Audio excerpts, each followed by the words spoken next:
So today's book that I wanted to look at is F. Scott Fitzgerald's The Great Gatsby, which is a book that I am very familiar with, but I didn't have to read in high school, although it was required reading for a lot of people in my grade and those that I went to school with. I just didn't have to read it. And so I arrived to this book rather late. I only read it for the first time about 2 years ago.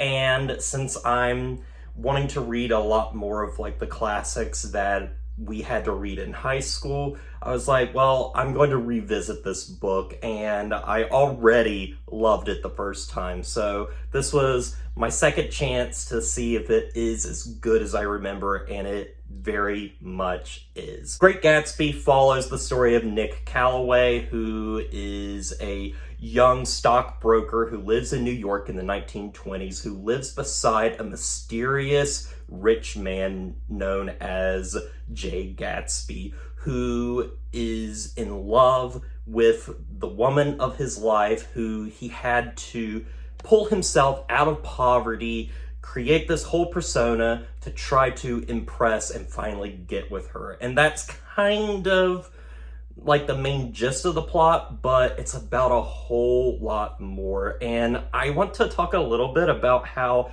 I feel like F. Scott Fitzgerald's immortal novel has kind of been taken the wrong way. There's a lot of people that is talked about in the introduction that looked at the book and saw it as a celebration of the 1920s. It is the quintessential 1920s novel. It's a love story between Daisy Buchanan and Jay Gatsby, and it is that stuff. There are parts that are very romantic, and Jay Gatsby has this innocence to him that is very infectious. However, I just don't really see that. I see the story of a man that is afraid to move on from the past. And so he has this idealized version of what his future can be. He has made his future Daisy Buchanan, despite the fact that she has moved on with her life. She has married, she loves her husband, although it's a little wishy-washy right there. There's obviously things that she doesn't like about her husband, but it leads to a downward spiral that leads to so much chaos within the lives of these people, all because of this one dream that Jay Gatsby has. And I think F. Scott Fitzgerald really does a great job of exploring that and putting it in such fine detail. His prose are fantastic. I've never really read a book quite like this that has this level of detail with saying so little on the page, but there's a lot of context and a lot of reading in between the lines that I really, really enjoy. And it's beautifully written, and it's definitely one of the best books I think I have ever read. I also just love the characters. Nick, I originally found kind of bland, but I really see him as our entry point into the story. He kind of fits, us, pushing us through the story as we try to figure out who this Jay Gatsby is. And Jay Gatsby is a man of many contradictions. People are obviously very unsure of who he is. People think he's lying. People think he's a horrible person. They think he's the son of these diplomats and all of these different things. And I think the mystery around him is so fascinating to me.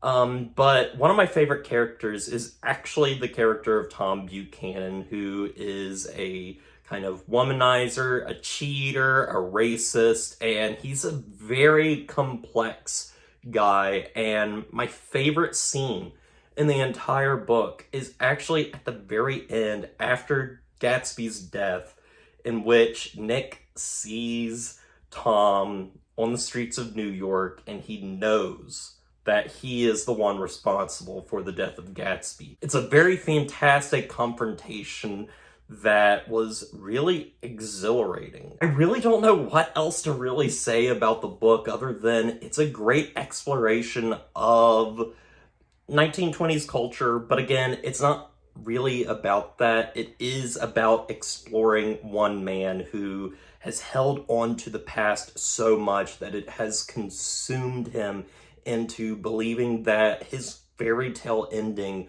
can happen, and it just can't. And it's very tragic. It's a very, very tragic novel. I understand why this is so beloved, why it's read throughout high schools across America. It's just a great novel, and it's very quick to read. It's very short and very concise. And I think that's why the novel has stood the test of time in a lot of ways. And Scott Fitzgerald's prose are just very clean and easy to read. It's not quite in the same vein as something like Steinbeck, who really puts you in that world and in that dialect.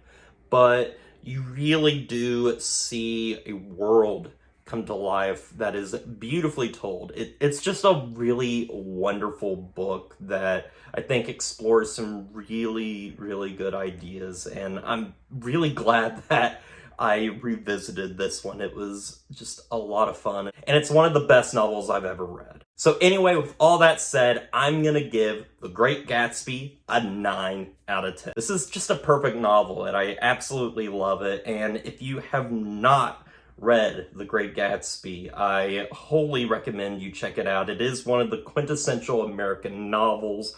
You would be a fool not to at least touch it and, open it up a little bit. And if you have read it, what do you think about it? And, are you willing to reread it? I'm interested to know. But as always, don't forget to like, comment, and subscribe to the channel. And stay positive.